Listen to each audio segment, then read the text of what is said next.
Alright, what's going on, guys? So it is spooky season, and we're still going to be watching some creepy videos. So we got Nick Crowley's channel here. We're going to watch The Internet's Darkest Corners, number 5. Flash warning. Watch me end up crying.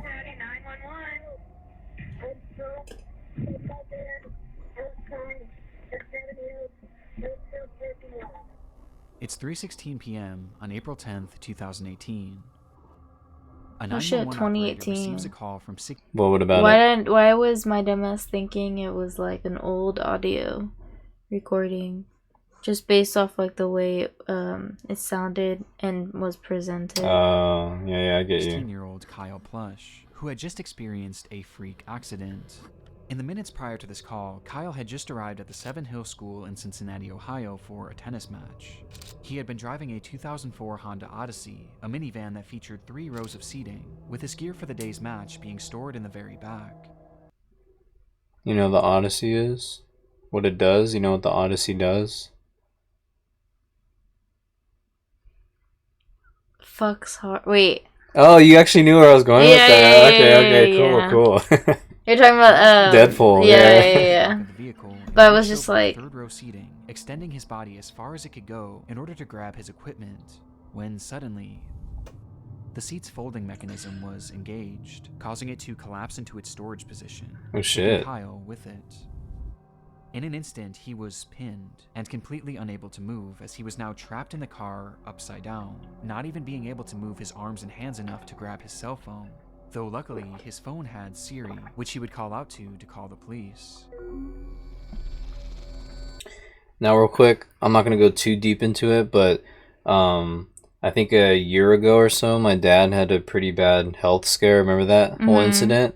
And me and my mom were on FaceTime with him, and then he just had surgery, so all of a sudden he sneezed, and like he just had brain surgery, so like he had all that clotting up there, so all this like crazy blood came, and he was kind of freaking out, and we were freaking out. We were like 40 minutes away from him, like from the house, and luckily, you know, there is Siri, so he was able to like, you know, call out for Siri and like call 911, because, you know, I didn't want him to like run around the house trying to find his phone like covered in blood and like trip, and it was like, on the stairs. yeah, it was crazy, but luckily he's good now. But yeah, Siri came in handy. Where are you? Hello? Where are you? I can't hear you. While on the phone, Kyle couldn't hear anything given how far away he was from the device, but he stated as clearly as he could that he was in dire need of help. Due to the position he was stuck in, he was already struggling to breathe, and he knew he was likely not going to survive much longer, which he made very clear to the operator. I'm in desperate need of help. Hello? I'm gonna die here. Less than 1 minute later, the call would cut out. In the recording, Kyle clearly portrayed to the operator where he was, that he couldn't hear her, and that his life was in danger, which prompted her to immediately send a patrol car over to the school in search of him, though inexplicably, she never told the officers that Kyle believed he was going to die.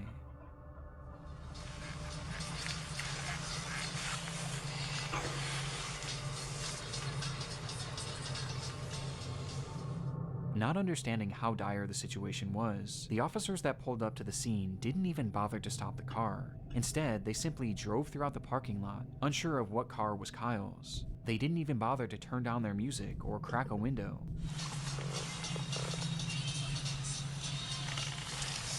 Seemingly being more interested in the types of cars that other students were driving. Okay. What's wrong? You just need all the attention in the world. Oh yes. Yes. Oh shit, wait. Should I go back a bit? No, it's fine. Okay, fine. That was like a funny little moment. Yeah. It's cute. He wants to record too. I know. He wants to get his I think 2 it's. cents I in. really do think it's because we're talking and there's nothing here, so he's Kind just of like when you mess with him sometimes, and you're like, "You're so cute," like talking to like something else, like a stuffed animal or something. and then he gets all yeah. Yeah.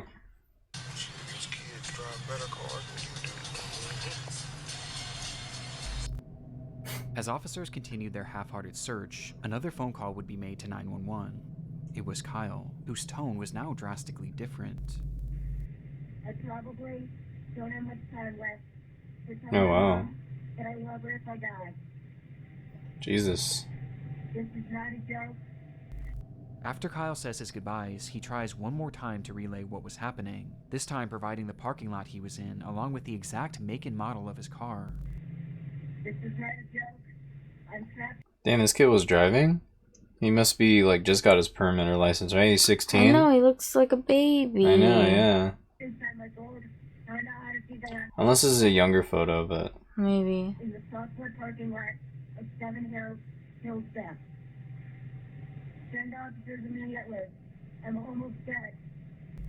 At this point, officers were still in the parking lot looking for him. Help was literally just a few feet away, and on top of this, That the operator was sucks. also able to get a ping from Kyle's phone, which gave coordinates to his exact location within just 5 to 10 feet of his vehicle.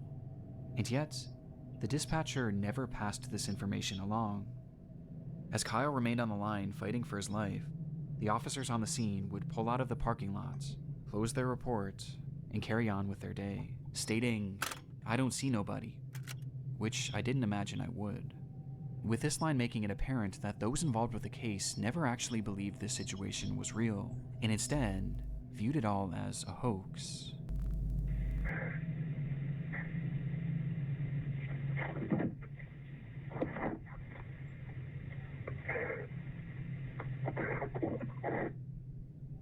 I'm gonna cry. Just minutes later, Kyle would go quiet Yeah, that's terrible. I wonder if he... and the phone would disconnect for a final time.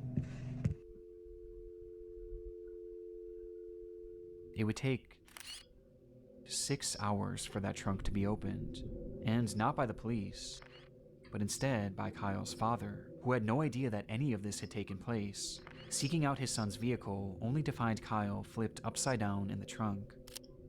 He had been dead for hours.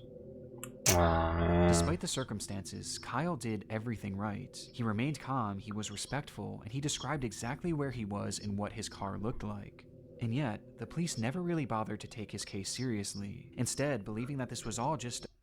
Yeah, police will, like, get you for, like, the most little things and, like, search your car for the most little things, but when someone actually needs, like, you know... And obviously not all cops are like that, but you've been in those situations for sure, but... Oh, that makes me so mad. That makes me so mad. Because, like, obviously they're gonna have access to, like, all the phones and all that, right? Why not, like, Maybe you're gonna have an address connected to it, like, if they really looked into it, the Yeah, father's name, the mother's name. Yeah, if the kid's seen... Or if they seen it...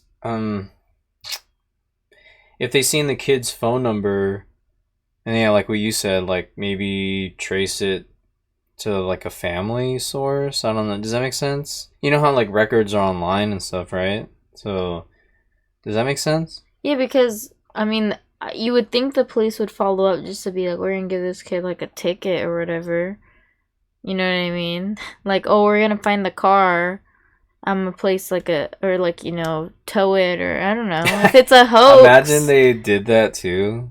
Like... Oh, they towed it? No, they just put a ticket on there. No, but that just sucks though, because that's like, just imagine you don't even know where your son is, the car is there, and you're like, okay, like, worried, and then it's like, you find your kid In the gone, trunk, yeah. deceased, and then you realize that they did call for help, and nothing happened. Like, honestly, like, for me, if this was obviously he's out of school, right? Yeah. I would then get out of my car and then go speak to somebody and say, hey, we got a call from a so-and-so in a Gold Odyssey van. He said his full name? I don't know I think he said his full name. Because if he said his full name and he said the car and obviously they don't know what happened, like, right? Like, the call keeps coming, yeah, then they should have tried to contact the school and then maybe the parents. Well, they were already in the parking lot, so I would have approached inside the building and be like, hi, we received a 911 call from so-and-so. are they supposed to be here on campus? Oh yeah, they were supposed to be a practice or a tournament. However, he hasn't shown up. It's very unlike his character. Okay, do you know exactly what his car looks like? I just know it's a gold Odyssey van. This parking lot's pretty big. Do you know where he would be? Like, which area? Do you know what I mean? Handle it that way. Because then if it's a hoax, it's like, okay, well, we found his vehicle, or we know this is where he's at. So, you know, Yeah. you get in trouble that way too. A prank. And had the dispatcher simply relayed how serious the situation was, and had these officers just gotten out of their car to look more thoroughly, Kyle Plush most likely would have survived. As a result of the mishandling of Kyle's case, his parents, that's Jill good. and Ron, were awarded a $6 million settlement with the city of Cincinnati. Though even more importantly for the couple, they vowed to do their part to assure that mishandled 911 calls of this nature never happen again, as they've gone on to consult with various emergency call centers to tell Kyle's story, somehow taking this horrible accident and selflessly turning it into something positive for the rest of society. Today, these phone calls remain relics of a grave error made by law enforcement, and a life that never should have been lost, with these recordings now being forever immortalized in the internet's darkest corners. I always wonder, like, you know that movie, is it called 911 with Halle Berry? Or Halle Berry. I think so. I never seen it, but what? That movie, like, if I ever call 911 for anything, I want a person like that. Like, what are they called? What are they called? Just a 911 operator, maybe? Oh yeah. I want that operator. I need somebody like her in my life. Because I have that, like, fear that, you know, like, if you're ever in trouble and you call them. No, for real, because honestly, like, when those people try to break into your car, I'm not gonna lie, it was nice knowing the police came, like, probably within, what, a minute? They came pretty quick. To be fair, we don't live that far from the police station, maybe, like, yeah, we don't live far from, like... So it's we're kind of lucky with that, but... And there's a good amount of fire departments, like, around here, too, so we live close to one of those, too. True. But we live close to a couple also. But yeah, no, that's very convenient. So, but you know, I mean, I feel like there's some police officers or 911 operators who just shouldn't be in that field, you know? Yeah. I don't know. It gives me, what's that movie called? Superbad? Like, you know, when they're like, the guy screaming, I need backup, and they like click it. Not in this situation, but I'm just saying there are people. No, I get you.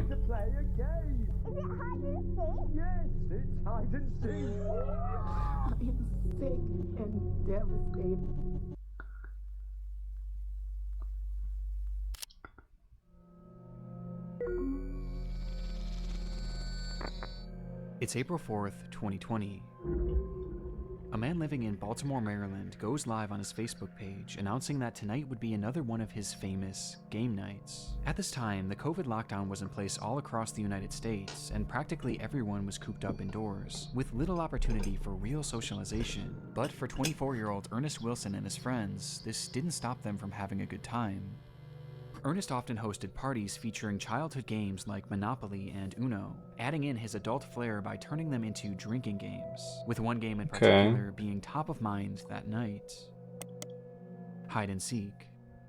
The evening began with Ernest inviting his Facebook friends to the function, letting them know that this time the game night would be held at an Airbnb rather than in his home, though he never gave out the address, as this was a closed invitation event, which he made very clear on his page. Please don't show up with nobody I didn't personally invite if we didn't discuss it first. They're going to get left outside.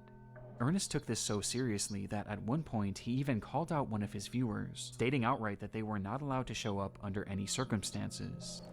You're not invited. You're not pulling up on me. The person who just joined. If you're still watching, you're not invited. Because you don't fucking listen, and I'm gonna bang you in your mouth next time. However, it was never revealed who exactly this person was, or why Ernest... It's almost like a plot to like a horror movie, huh? Mm-hmm. Expressed such hostility towards them. From there, Ernest would start and stop his live stream a few different times, showing the progression of the party, which ended up with a decent turnout.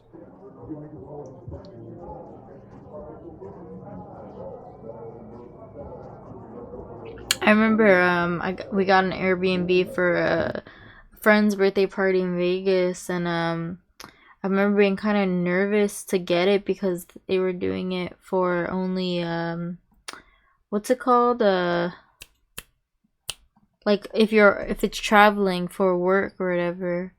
But I don't think they really enforced it per se. Or it might have been for your birthday when we went to Arizona. I think then it was COVID during that time too. That was 2020. Like that's like right when it was going down.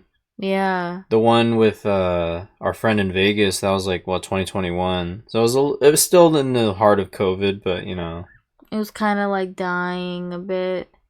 But yeah, I'm surprised they were able to get Airbnb here.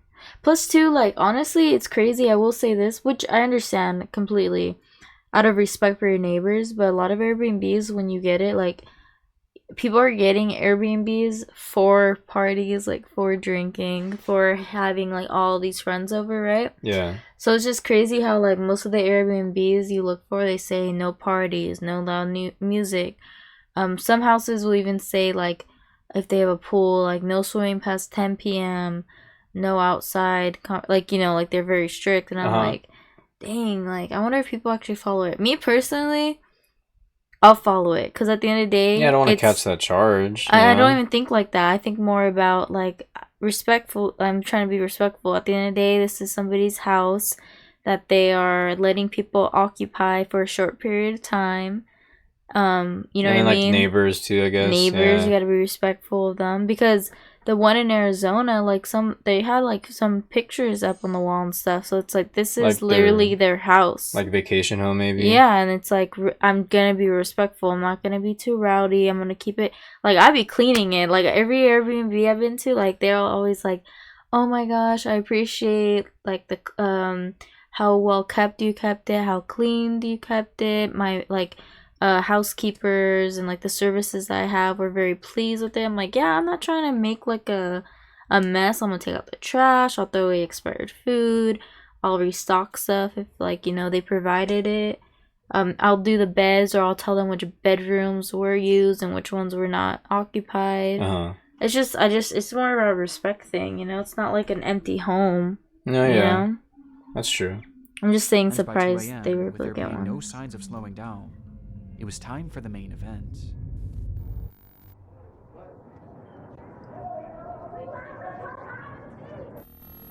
About to play hide and seek. This was the caption for Ernest's final live stream of the night, which shows his group of friends preparing to play the game, turning off all the lights in the house before Ernest himself steps outside, assuming the role of the Seeker, beginning his countdown as the camera keeps rolling. 1, 2, 3, 4, 5. It's like that one Halloween movie, like H2O, you know, that when they're filming that show. Oh yeah. 10. Dude, 11. I'd be good at hide and seek. I wish I was a kid again. I'd be thinking the most 14, unusual places. 16, 26, 27, 28, 29, 30, because I'm tired of fucking counting. Oh wait, pause real quick. Uh-huh. No, you remember that one time I hid in the room and you and my mom were like, where'd she go? Did she get abducted by aliens? You guys were really tripping out. And I was like hiding behind like the pillows of the bed.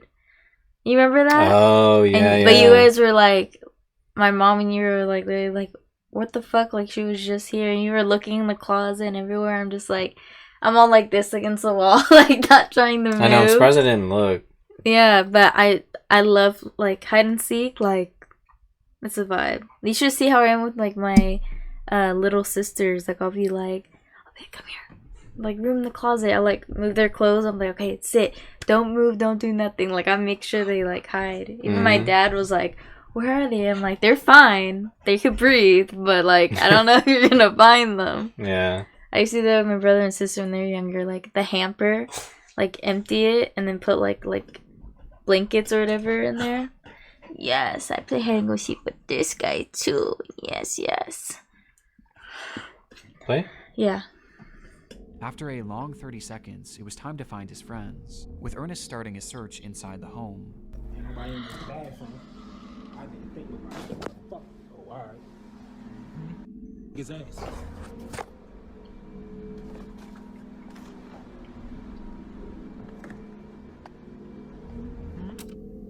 Until he notices something. Oh, probably that guy, huh? And assuming that this was one of the people he was looking for, he took off to the backyard, believing that's where he would find them. And sure enough, he did. 1, 2, 3. Who the f is that, G? I don't know. Get your dumb ass on the other side of this gate. Who the fuck? Ernest flips the camera around, revealing a man hopping over a gate to the backyard. He had no idea who this person was, but he seemed to assume that they were likely just trying to get into the party, not really taking it too Got the seriously, spikes. hence his joking attitude. Though his attitude would soon shift drastically. Dumbass nigga. Does he get impaled on accident?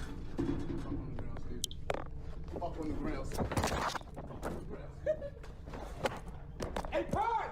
Pull that shit up!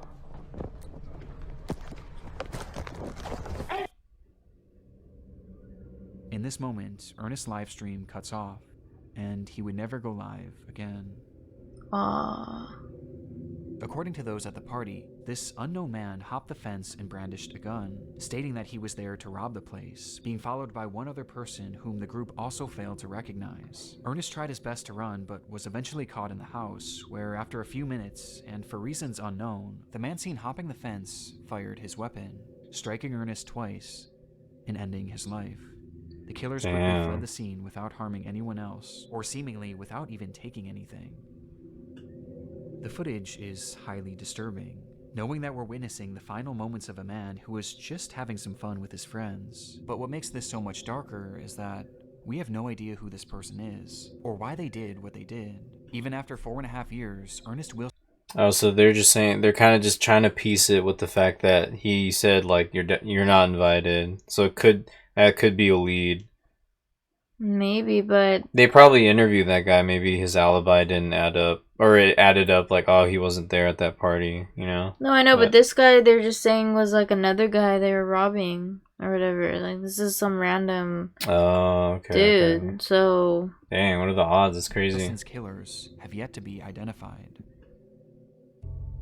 Detectives working on the case have theorized that this was likely a robbery gone wrong, potentially spurred on by Ernest's posting habits, as to put it bluntly, he was a drug dealer, as on his Facebook page he often showed off huge amounts of his product, including during a live stream he did on the very day of this party. And also on the same day, Ernest had made a post about how much cash he had on him, essentially putting a target on his back. Online, some have theorized that this botched robbery So I may have can't been committed by the flex. person that entered Ernest's live stream earlier that night, which caused him to have that intense reaction. You're not invited. You're not pulling up on me because you don't fucking listen. And I'm gonna bang you in your mouth next time. Though to my knowledge, this person has never actually been tracked down. But by far the most common sentiment online was that Ernest's friends were involved to some capacity, as none of them were injured and none of their possessions were taken, making it clear that at the very least, this crime was targeted at hey, the it's host. always the And on inside. top of this, remember, That's true, huh? It's always like an inside job. I'm not even joking because I saw a video and it was like a group of like 4 guys and they were stealing a whole safe from somebody's house. So people were saying, but they couldn't open it, but they were carrying it out.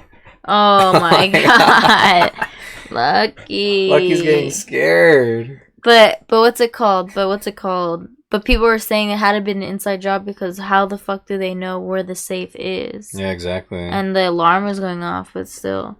I mean, whether it was... Why are you looking at me like that? Yeah, lay your ass down. Lay your ass down. But yeah, but it's typically like... That's why, like... I don't... That's why, like, I'll be like, I'm poor. I am poor. But, like, I would never flex that I'm something that I'm not, though. You know how people do that? I'm like, I would not want to do no target on my back. Just be real. Fuck. Shit. I'll be like, you won't take this debt. Like, you won't pay my credit cards off. Like, that's all you're getting from me, let me tell you. And yet, these people just so happened to show up to the home at the exact moments that Ernest was by himself in the dark. And perhaps most chillingly, That's true as the too. robbery is unfolding, you can hear one of Ernest's friends chuckling in the background. This can't be one of my friends.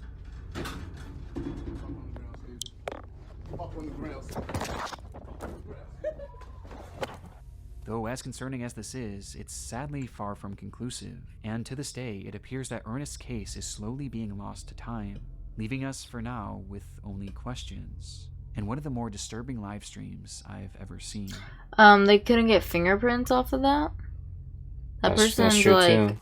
I know, all over the shit. And now these messages.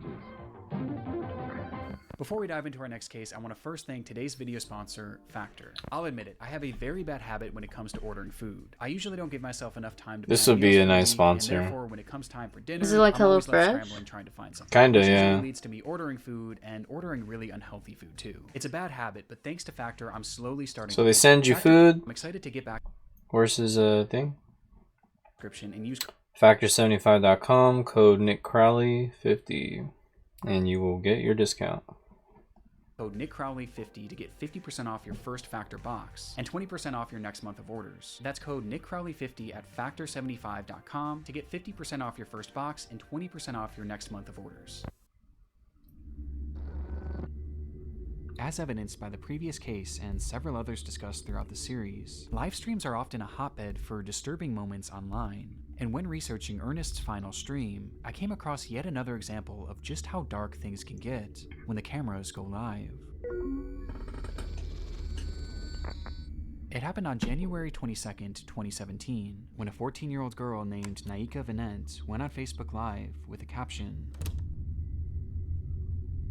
In the stream, Naika discussed how difficult life had been. Throughout the years, she had been placed in and out of countless foster homes, where her treatment ranged from poor to straight-up abusive, with this constant mistreatment leading her to just want it to be over already. And based on the title of the stream, it was clear what her intentions were going to be. As the livestream progressed, hundreds of people flooded into the video to see what exactly was going on, as word quickly spread that something horrible was about to happen, though you wouldn't know it by looking at the chat. According to many watching, those in the comments had no sympathy for the girl, as many actually mocked her, calling her names, and even commented laughing emojis, as she desperately tried to open up, with those same commenters viewing this not as a cry for help, but as a cry for attention, outright pushing her to carry on with these intentions. And I'm not even tragically, joking. She did, all while I'm not even joking. Sometimes when I see people's comments on people's like videos or whatever, and they say the most vile shit, at some point I just want to like, I wish I could just reach through the phone and like punch the shit out of them. I can't explain, or just look into their life and like see what they live like. Cause I don't know, for some reason whenever I see a hate comment, I think of like a little ass kid, right? Mm-hmm. Or I think about like I don't know, like Just someone's not happy with their life. yeah, like I don't know, I think about those like when those anime people be living in their room and just like an Redditor? anime, yeah, like a Redditor, like just like who are you talking shit? Like why are you talking shit? Like you're not even that good to look at. Like, and then when I read the comments too, I think about like, are you projecting onto me?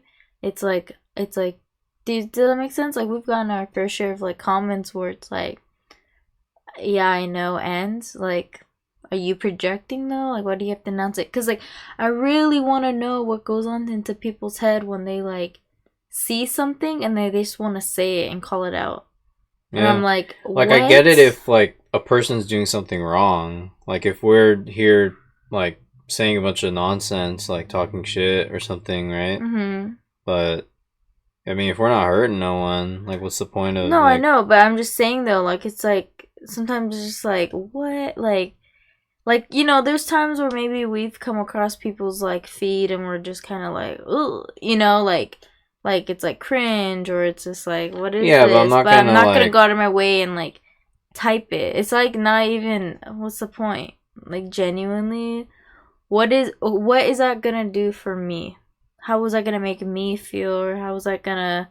Is that gonna help me? Is that gonna put a smile on my face? Well, it's just the classic bully thing, right? Like, obviously, there's something happening with them, and they just want to hurt like other people, you know. Then Like, write it in a journal or something. you know, they're not gonna do Read all a book that. and draw how you feel. I don't know. I'm just saying though, it's just crazy how when I see comments, but it's just like, why are you even saying that? Like, for what? Like, Especially egging someone to like kill themselves, you know? people will literally be like, oh, look, Etika. Or like people would like be like, go jump, jump, jump. You won't do it, bitch. Oh, it's like, can I just like choke you? Like, you're so fucking like, what is wrong with you? I mean, yeah, some people will do it for attention, but they kind of do it for attention for a reason, I guess, right? Because they want to like They want to heard. see, yeah, and they want to see like, do I matter or do I care, you know? But the sad thing about that though is like when you do get that attention, it's only temporary. Once that moment's passed, no one will ever check up on you. No one will ever see how you're doing, how you're feeling. No one's gonna, you know, it's just a temporary thing because people want to feel like they did something good by checking in on you. But they don't ever do it again They because don't they like don't follow care. up. They don't follow up. That's how I see it. That's why, like I got off Instagram and, you know, doing all that because it's like all these people, you know, doing stuff, but then it's just like, for what? Like, it was just for that 1 week, which I don't need your sympathy or I don't need your sorries or whatever, but don't try to care. But then I find out you're just trying to get all the cheese you can on my situation, and then to do for what? Like, what are you doing here? It's kind of like when I see people who like fall in San Pedro, like on the cliffs or whatever, that slip when they're taking a photo, and people want to take their phones out and take photos. That shit pisses me off because it's like, are you there to get content, to get views and likes and all this stuff? The attention's on you now, or are you there to fucking help? I cannot stand it when people stop their car, like get their phones out, and it's just like, oh yeah, I know what you're talking it's about. like, I remember are you that. going to help, or are you going to, I don't know, it's just like, why is your first thought like somebody's possibly dead to take your phone out and record? What the fuck does that do for you? It doesn't do shit for you, nor does it do shit for that person. This is so like infuriating. Whatever. While the camera I agree. remained rolling. However, even after she followed through with this, the behavior of her chats didn't stop. Whether they assumed it was fake or just didn't care either way, the hateful barrage of insults actually got even more vile once she had obviously passed away. And this went past just words, as people who knew her actually began making parody videos of the girl, replicating the position she was dead in, all while her livestream continued running. It would take over an hour before police would finally be called and retrieve her body, with the stream being shut down by Facebook shortly before. It was an awful situation all around, but what I found most saddening about this was her final reason for doing what she did, as she stated simply that she just wanted to be with her real mother, who she loved so dearly. And this was something that seemed to be the plan all along, as her mother, Gina Alexis, claimed that she too desperately wanted to be reunited with her daughter. And following her daughter's highly publicized death, Gina actually came forward at a news conference to discuss the tragedy. Her biological mother broke down while speaking about her daughter's death. She dreamed of one day being reunited permanently. I have trusted Florida foster care people to care for my baby. Where she blamed the entire foster care system for everything that had happened, believing that they didn't do a good enough job of keeping her daughter safe, and they failed to try and reunite her with Naika. Because of the obvious emotion involved and the overall shocking nature of this case, the news report would quickly go viral, leading to widespread support for the grieving mother. However, this also caused some people to look a bit deeper into what exactly led up to this livestream, for which one piece of information was brought to light that somehow made this case even more upsetting. On the day that Naika's life came to an end, it was revealed that her mother was actually in the stream watching before and after it happened, seeing her own daughter having this mental breakdown, as well as seeing all those people in the chat mocking her, which made people feel even more sorry for Gina, as her plight was unimaginable. Though this wasn't the only revelation to come forward, as it was soon realized by the investigators looking into Naika's case that Gina had not only witnessed all of these people laughing at her daughter and egging her into ending her life, but she had also joined them as well. Bruh, whoa. Oh. Whoa, that I did not expect that. I What the was fuck? like waiting for that to happen just based off where he was going. Ooh, there's a special place in hell for a bitch like that. That is so bad. Oh, see, there's like something fucking twisted because, like, in my head, what I'm thinking about is she probably wanted something to happen because then look, she got to be on like TV and like tell her Like story. actual attention, getting and your then full that was her attention. TikTok, right? So then there's her TikTok too. Oh wow. Oh, that's so grimy as fuck. grimy. That's so fucking. Oh, I swear, there's some people. Oh, I can't. Like, oh, I can't. That's so fucked up. I mean, I guess there's there's a too. reason she's in the foster care, right? Her mom's a piece of shit. Then yeah. That's so fucking vile. But then again, a part of me is also not surprised because parents will, at the end of the day, money and fame really will. People will always choose that. At the end of the day, it's kind of fucking crazy. Mm-hmm. No, like legit crazy. Like it's crazy when you find out like parents will sell their children to like people for money. Pretty much. Like Yeah, that's like fucking crazy. Like in the film industry and stuff back then, especially back then with like. No, yeah, but I'm even talking about now. Like people will just let their children get bought by some fucking person for money to get either drugs or live this lifestyle. That's what you mean, yeah. Yeah, it's fucking crazy. That's crazy. That's crazy. That shit pisses me off. Fuck that bitch. ADHD games played, you sad little DCF custody. That's why you are where you're at. For this dumb shit and more, you keep crying wolf. You dead, you will get buried, life goes on after that doesn't listen to their parents, trying to be grown, seeking boys and girls' attention instead of her books. In a live stream where one of the last things Naika ever said was that she desperately wanted to be reunited with her mother, that same mother was not only watching, but actively pushing her to follow through on her plans, leaving this comment where she outright says that it doesn't matter if you live or die, life goes on. And it got even worse. The media also discovered that the reason Naika had been removed from her custody to begin with was because Gina had beaten her 30 plus times with a belt when she was only 6 years old. On top of this, Gina often texted Naika saying that she wanted nothing to do with her, despite the young girl frequently reaching out and begging to be part of her life. Eventually, Gina would tell Naika's caseworker that, "The girl is y'all's problem, I'm done with the games," before sending Naika middle finger emojis when all she did was ask to see her brother. And this is all amongst other things that are far more horrendous that I really don't want to get into. And yet, after Naika's death, Gina had the audacity to go on television in an attempt to garner sympathy for a death that she clearly contributed to, saying that all she wanted was to be the girl's mother, despite rejecting her at every turn. And honestly, this is where I thought this entire story would come to an end, until I there's noticed more? something strange when I was editing this video. Naika's Facebook page is still active. It's no longer posting anything original, but instead, the account is consistently reposting content from another page, a page run by Gina. After Naika's death, Gina seemingly seized control of the young girl's Facebook account, where she now posts her own content, which includes her attempting to defend the fact that she gave up on Naika. Tell me what mother would accept a 13 going on 14-year-old in and out of detention centers, going to jail or getting arrested while in foster care?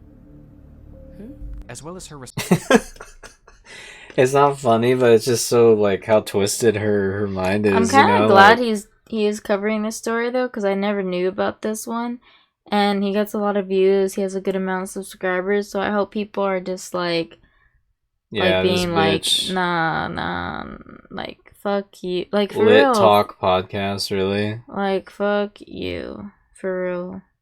That's crazy, man. Ew. Holy shit, that's crazy. Responding to those who blamed her for her daughter's death. People be like, you heard the rumors going around about you? And I did. But they forgot to tell you one thing. That I don't give a fuck. Huh? What's my name? My first name is Very Much. My last name is Unbothered. And even some posts. This really is like internet's darkest corners. Like that's like, it's just crazy because everyone's like kind of content brain now. And I know we're doing our YouTube thing too here, but like just the average, even kind of crazy person can have like a little platform and try to do something. And you can just see like this bitch is crazy, bro, and she's doing her little stupid thing, you know? Isn't that crazy to think about? Where she's promoting her podcast, as it seems that after all this, Gina's actually trying to carve out some sort of career as an influencer. Jesus. She posts videos garnering sympathy for the loss of her daughter, along with giving out parenting advice. There's so much stuff that parents need to do for their child. Beat your child with the belt. They're not paying attention because they're taking the easy way out. With all this making it even more obvious. Oh my that Gina god, has bro. I'm little not to no even fucking remorse for what she joking. did. Pause real quick. Oh my god. The energy she's giving is literally the energy of like my stepdad. Like just like the emotion and like manipulation, because it's like, but you could just tell he just doesn't care. it's like you don't want to talk to your kids, you don't want to see them, you only want to come see them when your dad gives you money to take your children out to go buy something. That's the only time you want to see them. But when they reach out to you and they want a relationship with you, it's not a good time. But then like once in a blue moon, it's like, oh, let's go out to eat, let's go do this, let's go do that.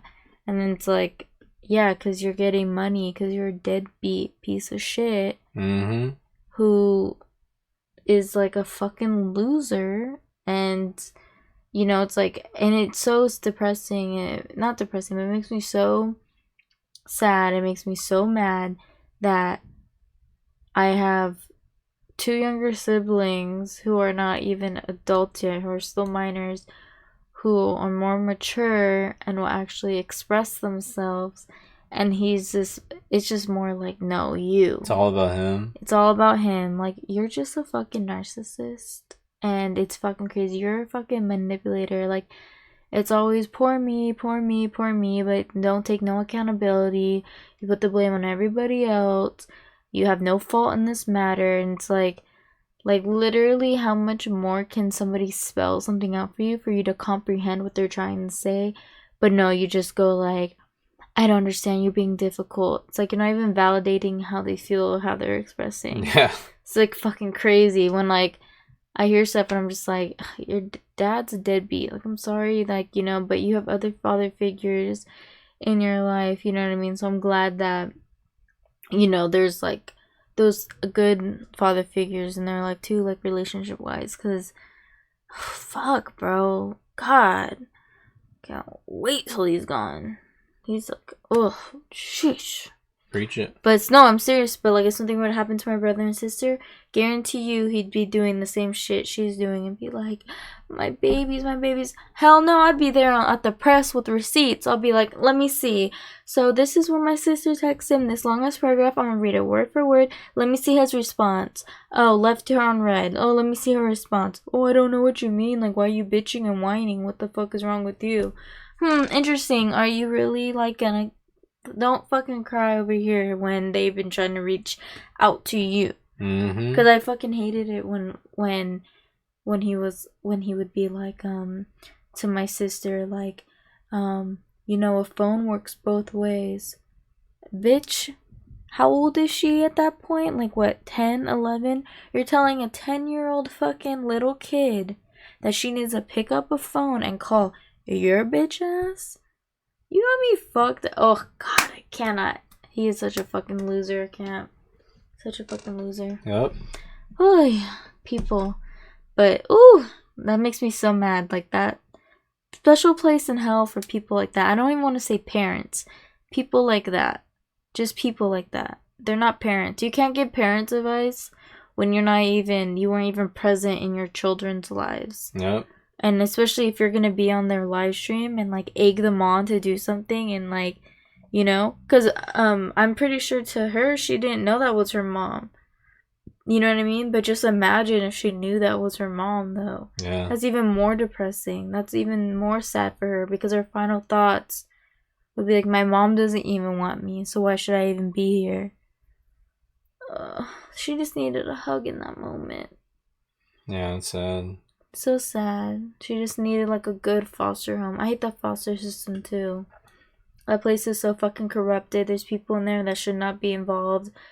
There's so many like, there's like a sad story with one foster family where like they treated the children like slaves and like wouldn't feed them, whatever. And I want to say it was 2 women, and they ended up like driving off a cliff with all the other kids in there. Seriously? And they were trying to tell the foster people and like get like child protective services involved, but they didn't listen because they're manipulative. Like there's like manipulative people in the world, and sometimes it's too late at some point, and then you just think to yourself, how the fuck did these incompetent people not, like, there were signs there, how do you not, you know? That's why sometimes like with like certain like systems that we have in place, I'm always like, like they're doing a loophole, but you technically can't do anything because this and that, you know what I mean? Mm-hmm. But then it's like if somebody calls on you saying like, oh, I saw them spank their kid, and it's like, oh, we're gonna take them away from you. Like, you know, like little shit when they like get more serious, and it's like, ugh, I can't. Okay, continue. What a bitch. Mm-hmm.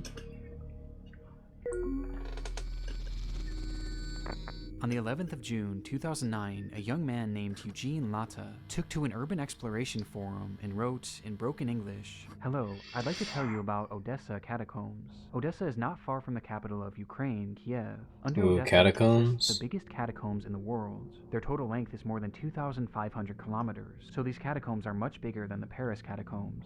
During World War II, a lot of citizens were hiding in the catacombs. A lot of them used to live there for a year and more, so even today it is possible to find weapons. I don't know if you guys ever watched it, but As Above, So Below. That's a good movie. Those are the catacombs? The Paris ones, yeah. And it was like I guess spoiler alert if you haven't seen the movie, but I guess there's like a gate to like hell or something there. Oh yeah, they come upside down? Or like they're in hell? I forget. I think so, and they see like really bad hallucinations of stuff that like are stuff that's like hell to them. Yeah, it's pretty crazy, but so the catacombs, they're just people that were it's like a grave site, right? Yeah. Dang, so I wonder why underground though. Or I mean, it's like a grave, so I mean, instead of like graves being, I mean, we bury. It's just I guess they're like accessible at the bottom. You can like go through them. So, I'm but pretty they sure, were yeah. already, so the catacombs were always made underground, but then like, are they just like really deep though? Are they deeper? Or was it like... They're not super deep, but they're pretty deep.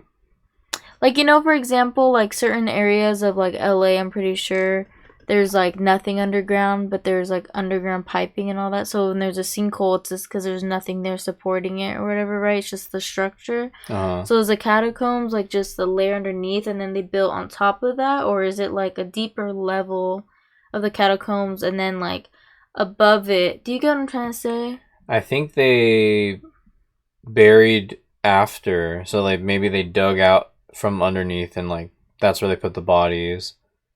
And then are the catacombs used to this day? I don't think so, because now we got like, you know, grave sites and stuff. I would never go down in one of those. Cause can you even access those, like people? I don't think so. Actually, I think the Paris like, ones, yeah, they do tours. I think, but only Paris. To a certain point, right? Yeah. Oh, I'm pretty sure. Don't quote me on that, people. But fuck that. And even dead bodies. Every year, a lot of explorers get lost and even die there. I would be This like, post was accompanied by a series of photographs from the underground labyrinth, which stretched over 1,500 miles. Its paths wound aimlessly deep below the surface of the Earth. The structure was mainly the result of limestone mining many years ago, though despite this, it was never properly mapped, and was, conversely, not often explored, essentially being a pitch-black maze to nowhere. Hell no. Given that the area wasn't well known back in 2009, the post was met with amazement. Fellow urban explorers applauded the location and the photographs that Lata had taken, wanting to see even more, and since he was a native of the area, Lata delivered. Thanks to all. If you want, I can add more photos. As I said earlier, a lot of people get lost and even die under Odessa. Maybe this photo will shock you. What is it's that? The dead body of a 19-year-old girl who had gotten lost in the maze. Though it's censored here, the image shows 3 young boys staring blankly at the camera as they stand behind a badly decomposed body. Understandably, this image caused a lot of intrigue on the forum as other users began to press for more information. And sure enough, it was a story that Lata knew well. 3, 2, 1. So they pulled like Logan Paul, pretty much. I'm not That's trying so to be funny. I'm just sad. being serious. No, but I know. they did that. But then again, could you sit there and no? That's different though. Because I was gonna say what's it called? I thought they were gonna say that photo like those guys like came up on them and like killed them or something because they look different than the guy in the front. What's up? Mount Everest. No, they say it's like the highest like graveyard in the world or something. I think so. And then no one's to move the bodies if you pass away there, you stay there just because it's gonna be so hard to Bring it down. bring the bodies down, which is kind of crazy and sad because when you see actual footage from them doing that, like the climb of it, and you do see the bodies there and all that, it's just like, oh, It's disturbing and sad. It's so sad. It's so sad. So I can't Yeah, even you can imagine. even find them on YouTube. Just like, you know. Mm-hmm. But it's just sad though, cause she probably fuck that. I'm not going down there. I better be holding hands with like a million people, and we're just all being like, okay, walk this way, walk this way. Or the way I like it, like if it's a big group, everyone's looking in a direction. You guys are just moving like. No, but I'm like, saying a million people holding hands, so we're walking down. So at the end of the day, when we all leave, we're just walking out. We won't get lost in the catacombs. But then too much people, if emergency happens, then... Bye, bitch. I don't know. A rope? That's scary. Mm-hmm. Because does it get It was New deeper? Year's Eve, the final day of 2004. Probably some do, when a group yeah. of teenagers made their way down into the catacombs to begin their celebration. This wasn't super uncommon at the time, as many of the entrances to this labyrinth were very easily accessible. This one in particular just so happened to be located directly next to the public school, School 56, and had just been left wide open, making it the perfect place for friends to sneak a few drinks. As the group began to grow more intoxicated, one of the girls wandered off and Now, me and some friends, and she got involved a couple times. Like, we used to do urban exploring like a lot. That was kind of just like a thing we did with like coworkers and stuff. It was fun. We have a lot of stories. Well, we could probably tell one day, but I probably would have been tempted to go in one of these, but we don't have that over here, you know. But Hell no, I'd be like, deuces. I'll put a missing poster of you. I'll send a search team, cause your ass is not gonna come back. It's a maze down there. Fuck that. He said that places like this don't even get mapped out properly. There's too much, you know. But you know what? For a safety thing, I do feel like there should be what's it called? Like openings or exits at a certain point. Like each like mile of walking, there is a way out. Otherwise, you know, you're fucked. true. I think the only story I have with like a haunted experience, not haunted, but like scary experience. Oh, two actually. One with my little sister when she went to the Queen Mary, and then she said how she met a little girl. And this is when she was young, huh? Yeah, like 3 or 4. And you know how they say kids could typically see like ghosts. They're more or, vulnerable. Yes. They're just like open. But she said there was a little girl there that she met at the Queen Mary. I think her name was Daisy, actually. And she didn't like, what's it called? She didn't have prior knowledge of the Queen Mary being haunted. Like, oh, this place is scary. No, like, she was like 3 or 4 years old. Oh, but you guys didn't tell her that, right? Like, it's like scary. I didn't go haunted there. ghost. Oh, okay. She went with her grandpa and my brother. Oh. But they went there and she said, oh, I met a friend named Daisy and she has yellow bow in her hair, like bows, or clips or whatever. I'm like, oh, wow, really? And then like I was talking to her, I'm like, oh, you're gonna have her come over and like do a little play date? And she's like, she's here now. And I'm like, where? And she's like, sitting right next to you. And I'm like, oh, hell no. I'm like, you got me fucked up. And for a while, she would be playing with this Daisy person, like Really? with her dolls and stuff. And I'm just like, no. You should ask her one time about it. No. And then another time was, she was scared shit of me when she was little. She'd stay out the corner and like she would like wave at something. I'm like, oh hell no, this bitch is crazy. I'm like freaking out, like, yeah, I can't be doing that up in here. I had a ghost experience here at this house one time. Really? Where I thought it was my sister walk into this room and long hair. You know, like she had long hair back then and all that. And I was like, Sarah, where are you going? And like I went in and I'm like, she's not in here. Her ass was asleep in the room. But she wouldn't have had enough time to, like, I would have seen her walk into the room. So where were you exactly? I was in the living room, and I saw her walk into this room. So I went to go follow her. Ooh, I'm getting creeped out. Ooh. And then I was like, Sierra, like, what are you doing? And then, like, I went. But by the time I got here, she would have had been in the room. Even if she left to go into my mom's room at the time, I would have seen her already, you know? And she was knocked out in the bed sleeping. Woo, let me tell you, I was like, alright, hold up, what's going on here? I think I had a cross. I'm like, I'm gonna put this shit up. I'm gonna just be like, I don't know, she like transported. But then the time when we went to the abandoned asylum in LA with like our friend. Oh yeah. Like I remember when there was a piano in there and we left and no one was there because security started to come, so we were like, let's go. And when we were leaving, I heard the piano playing. And I'm like, oh, fuck that. Like playing like... a song. Really? I was like, hell no. Someone must have been in there too. Okay, let's move on. I'm getting freaked out. Alright, keep going. Oof. It gives me chills. A place to relieve herself. However, she apparently took one too many turns and soon found herself completely alone. She cried out. I know we gotta get our hoodies on. Too complicated. Each step she took led her more and more into obscurity. Her friends tried to find her, or maybe they didn't. We really don't know. But in their drunken state, they left the tunnels without their friend and never went back to find her. If she did have a flashlight, it wouldn't have lasted long, and for days she likely wandered deliriously through that pitch-black maze, until after what was likely at least 3 awful days, she passed away, with her body being found approximately 3 miles away from the nearest exit. And looking at one of the only attempted maps of this tunnel system, she never stood a chance.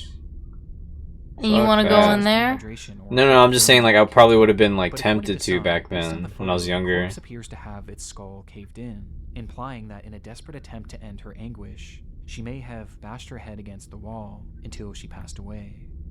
Or... her name was Masha, and she was only 19 years old. That's so sad. 3 long months later, in April of 2005, Lata and his group would stumble across the body, immediately reporting their findings to the police, though law enforcement refused to even try and venture down there in order to retrieve her, as they knew just how dangerous and unmapped this environment was. It would take 2 long years for her body to be recovered, thanks to a friend of Lata writing a strongly worded letter to the government that included a photo of Masha's body. The story is unimaginable. To be trapped in a place like this with no means of escaping, it has to be the absolute worst way to go. And because of the gruesome nature of the story and the photograph, it spread all throughout the online world, where it became a legendary internet mystery, as even with the added context, many were still left with pressing questions. Were Masha's friends involved in some way with her death? Had they abandoned her there on purpose? And did Lata know more than he claimed? But as it turns out, there was one far more pressing question that needed to be answered. It's just like the movie, bro. In 2015, a full decade after this photo was taken, a journalist named Mike Pearl had picked up the case with the hopes of writing a Halloween article for Vice. And in his research, he made a rather unusual discovery, as according to him, Masha seemingly didn't exist. Pearl was never able to find any verifiable proof that a girl named Masha had ever gone missing in that area. He was also not able to find any death records of anyone by that name either, or even any reports of a body being pulled from the catacombs during this time frame. Something just wasn't adding up. It got stranger from here. Sometime after the photograph began making its rounds, one of the most prominent explorers of the Odessa catacombs put out a statement on his own website in regards to Masha, which read, "Besides the original photographer, there isn't one person, civilian or law enforcement, that can confirm the story. We believe it is just a practical joke and the corpse is fake." Following this revelation, Pearl was able to track down Lata, who was unable to recount where the body was roughly seen, or even how to get in touch with the other people shown in this photo, none of whom had ever come forward to back his testimony, which makes the credibility of Lata and his story of Masha incredibly shaky at best. However, this is where the crux of the mystery stands today. When looking at these photos, one thing is apparent to me and essentially everyone else who has seen them. The corpse shown seems very real. It matches the decay of the bodies found in similar environments, with that one prominent Odessa explorer eventually deleting his statement at some point over the years, leaving the general consensus that this is in fact a real corpse. But if the story of Masha isn't true, then who is this? Well, we have no idea. It's entirely a mystery. But the reality of the situation is that bodies being found down in these catacombs isn't totally uncommon. Over the years, many explorers have gotten lost down there and suffered the exact same fate as the story of Masha. But on top of this, these tunnels have also been used by murderers as a dumping ground for their victims' bodies, with either one of these scenarios being possible in this case. Though the frustrating part is that we may never actually know who this person was or how they died, as I and many others have doubts that this body was ever actually recovered, just simply due to lack of public information and news reports about it. And instead, the reality is that this corpse is probably still down there somewhere. ABC Family. Lost to time, as sections of the catacombs have been known to flood and cave in, sealing them off from the outside world forever. So for now, and potentially the rest of time, the story of Masha will remain an internet mystery. Ooh, that was a good one. Hold on. It's September 1985. A hunter trudges through the wooded terrain of Christie Creek, Montana, on the trail of something big. He had been hunting a large black bear and managed to land a single shot, causing the animal to take off, leaving behind a trail of blood. He followed this trail all throughout the remote region before stumbling across a shallow ditch, where he would find a body. Though not the body of the bear he had just shot, and rather, the body of a woman, reduced to bone. The remains were quickly sent off for forensic analysis, though very little could be determined other than the fact that she was a young woman, and that she had been murdered, as they found 2 bullet holes in her skull. With there being essentially no other information to go off of, a special team at the FBI started creating a composite of what this woman may have looked like. This was the result. This was their first attempt at depicting Miss Jane Doe, who they would later dub Christie Crystal Creek, though it wouldn't be their last.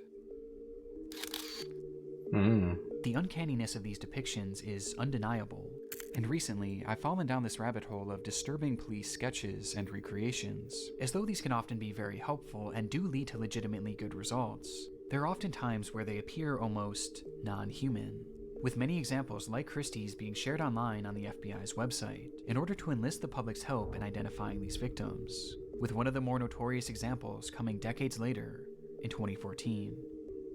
The discovery was made on June 5th of that year, when a group of highway workers were mowing grass in the town of Geneva, Wisconsin, when they noticed a pair of strange-smelling suitcases. Inside them were 2 bodies belonging to 2 women, both in various stages of decomposition, and both appearing to have been strangled to death. One would quickly be identified as 37-year-old Laura Simonson, while the other was in much worse shape, and distinguishing her facial features proved extremely difficult. But this didn't stop them from... Alright, I'm always taking you to work and picking you up. This ain't happening to you. Hell no.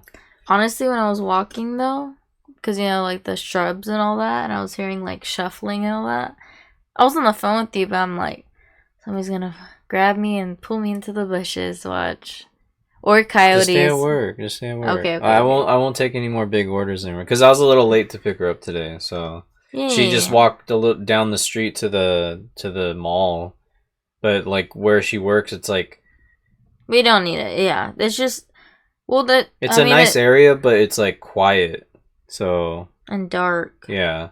So yeah, it's like a 10-minute walk, right? Maybe 15-minute walk to get down to the center where all the stores are. Because there's hiking trails around there too, yeah. So I think that's why it's like sketchy at night, But there's a lot of foot traffic too, so yeah, there's people walking. Yeah. So it's not too bad.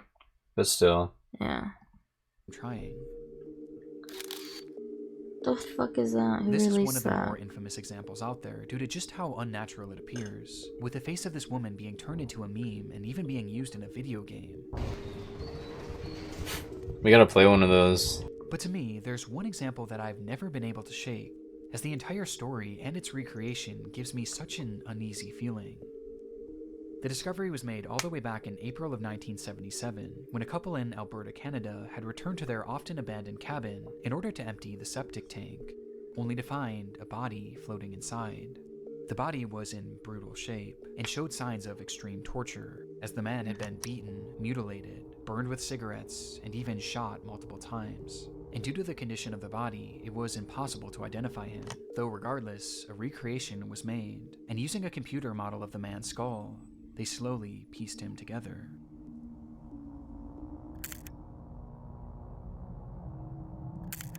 No, I don't like this face. Yeah, that was kind of terrifying. I didn't like that shit. Is it done? No, just you can wait. Okay, it's good. What does it look like? He would later Septic be Tank dubbed Sam. There's something so depressing about these composites. Oh. These are real people with real stories and That's real him? names. Yeah, They've yeah, been yeah. reduced to these horrifying images. I don't like and that tacky one. nicknames. Still. But there's another side of these police sketches too, as when dealing with victims, it's obviously incredibly sad.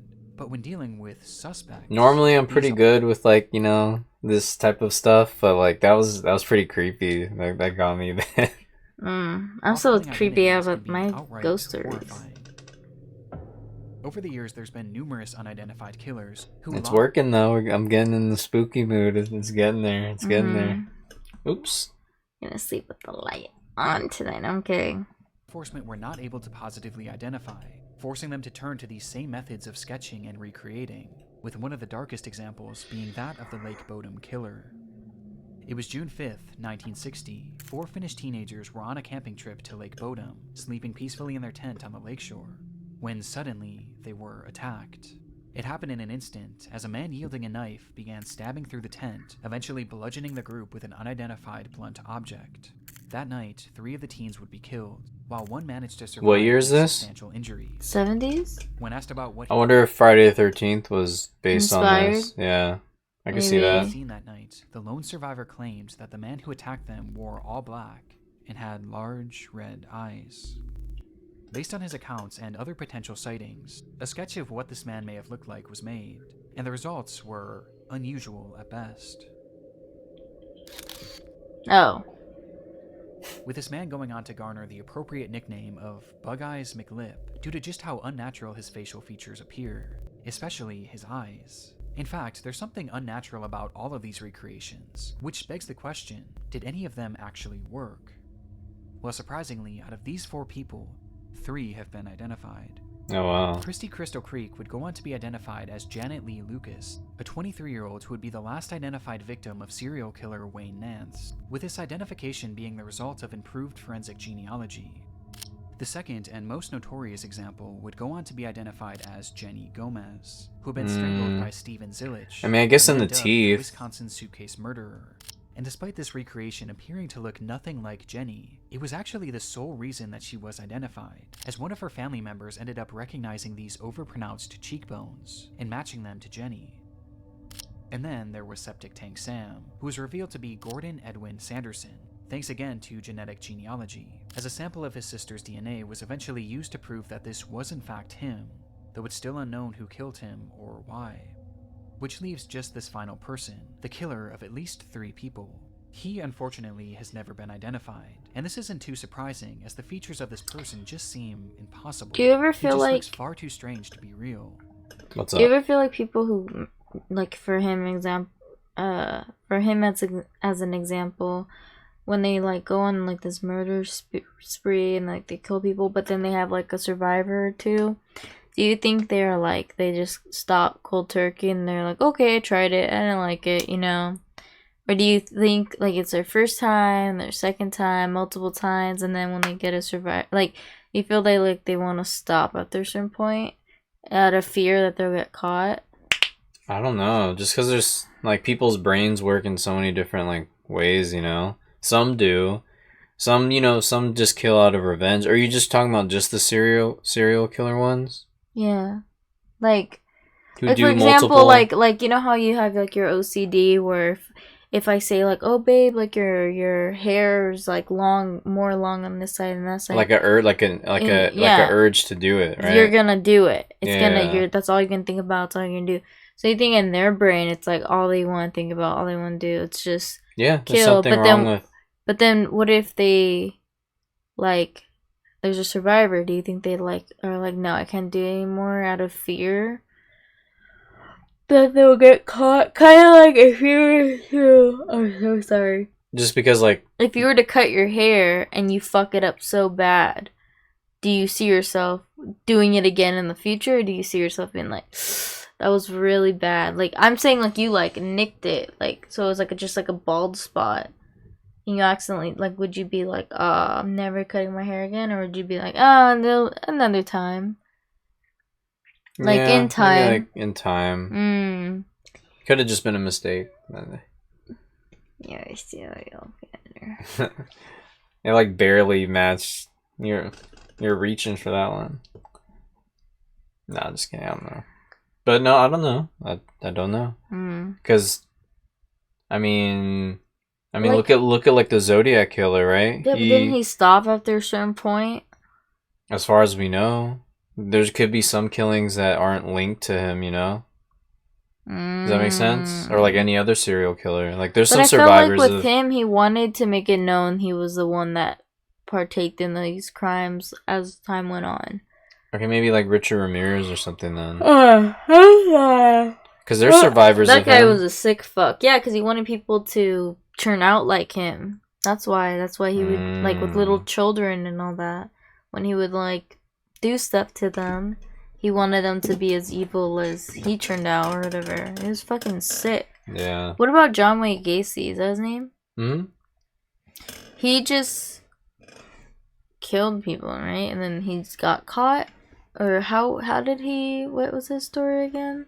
I forgot. He'd mostly go for, like... Men. Yeah. No, like I know. little boys and stuff. Yeah, like hire them for their like services for construction and all that, right? And I think so. God, what the fuck is up with the men, bro? Sick fucks. Right? Well, even though he hasn't been positively ID'd, it doesn't I know mean that he guy. hasn't Okay. been potentially Imagine. Shortly after the teens were murdered, a funeral was held in their remembrance, for which a large crowd of locals were in attendance. Oh, you with know this he photo was of there. The crowd being snapped. And standing there in the center of it all was a man whose features looked impossible. This man would never be photographed again, and his connection to the case has never been officially confirmed, leaving these murders unsolved to this very day. Oh, you know that was him. Because, yeah, he does have, like, some interesting... That's cool. That was good. That got me spooked. That was a good spooky vid. And yeah, we'll pump out more of these. So thanks to Nick Crowley and all these people who put in the hard work for these videos. So to get us all spooked. There you go. See you guys in the next one. Yeah, and sleep with a light on. I know. All right, y'all. Peace. I'm tired. I'm sorry.